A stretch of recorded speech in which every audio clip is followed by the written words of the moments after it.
அஸ்ஸலாமு அலைக்கும் and hi everyone. இன்றைக்கி நம்ம பர்ஃபெக்டாக வீட்டில் நெய்ச்சோறு எப்படி ரெடி பண்ணுறதுன்னு பார்க்கலாம் வாங்க. பிரியாணி பாட் வச்சுக்கலாம். லேசாக ஹீட் ஆனதுக்கப்புறமா 100 ml போல் நெய் சேர்த்துக்கலாம். நம்ம ஃபுல்லாகவே நெய் தான் சேர்க்குறோம், ஆயிலெலாம் சேர்க்கல. அப்போ தான் வந்து ப்ராப்பராக ஒரு ஆத்தென்டிக்கான டேஸ்ட் இருக்கும். இப்போ பட்டை, கிராம்பு, ஏலக்காய் அளவு எல்லாமே டிஸ்கிரிப்ஷனில் இருக்குது, செக் பண்ணிக்கோங்க. அது பொரிஞ்சதுக்கப்புறமா 4 பச்சை மிளகா. இந்த பட்டை, கிராம்பு, ஏலக்காவும் பச்சை மிளகாவும் தான் மெயினாக நம்ம ரைஸ்க்கு ஃப்ளேவர் கொடுக்குறதே. இப்போது ஒரு 250 கிராம்ஸ்லேருந்து 300 கிராம்ஸ் வரது மாதிரி பெரிய வெங்காயம் எடுத்துக்கோங்க. எடுத்து இந்த மாதிரி ஸ்லைஸ் பண்ணி வச்சுருக்கதை இதோட சேர்த்துக்கலாம். நம்ம கரெக்டாக கிராம்ஸ் அளவுக்கு எந்த ரைஸ் செய்யணுன்னாலும் நம்ம எடுத்தோம் அப்படின்னா நம்மளுக்கு வந்து இன்னும் ஈஸியாக இருக்கும். நம்ம செய்கிற ரெசிபியும் ப்ராப்பராக வரும்.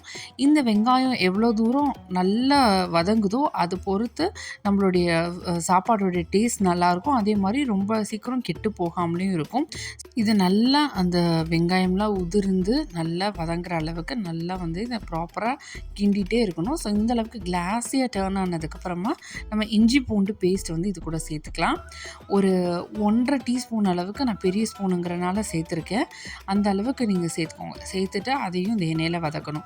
நம்ம சீக்கிரமாகவே இதை சேர்த்துட்டோம், வெங்காயம் வந்து கொஞ்சம் கூட வதங்காமல் இதை வந்து நம்ம சேர்த்துட்டோம்னா ஒரு மாதிரி ஈரப்பதம் வந்து அதுலேருந்து இறங்கிரும். அப்புறம் வெங்காயம் சரியாக வதங்காமல் போயிடும்.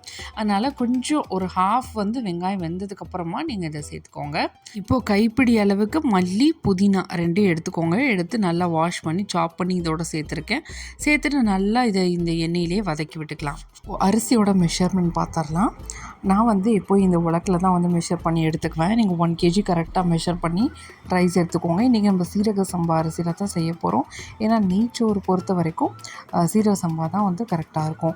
இப்போது ஒரு தேங்காய் எடுத்து அதோட பால் எடுத்துகிட்டு அது கூட வாட்டர் மிக்ஸ் பண்ணி நான் அதை வந்து 1.25 லிட்டர் ஆக்கி வச்சுருக்கேன். அதாவது ஒரு கிலோ அரிசிக்கு 1.25 லிட்டர் கரெக்டாக இருக்கும் தண்ணி. ஸோ மெஷர் பண்ணி சேர்த்துக்கோங்க.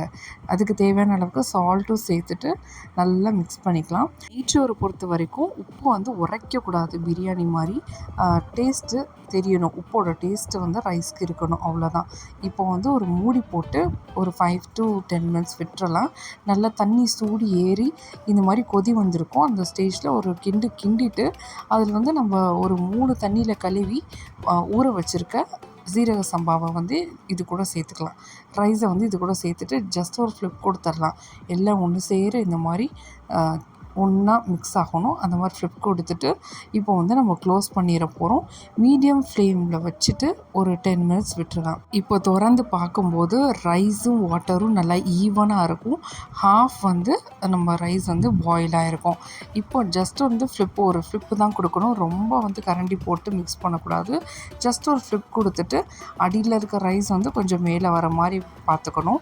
இப்போ நல்லா ஈவன் பண்ணி விட்டுறலாம் மேலே ரைஸை. இப்போ தம் போடுறதுக்காக க்ளோஸ் பண்ணி மேலே ஏதாவது ஒரு வெயிட்டான பொருள் வச்சுருங்க. வச்சுட்டு லோ ஃப்ளேமில் வச்சுட்டு ஒரு 10 to 15 minutes மேக்ஸிமம் விட்டுருங்க. இப்போ ஓப்பன் பண்ணி பார்க்கும்போது நல்லா குக் ஆகி உதிரியாக ஸ்டிக்கியாக இல்லாமல் பர்ஃபெக்டான நெய்ச்சோறு ரெடி.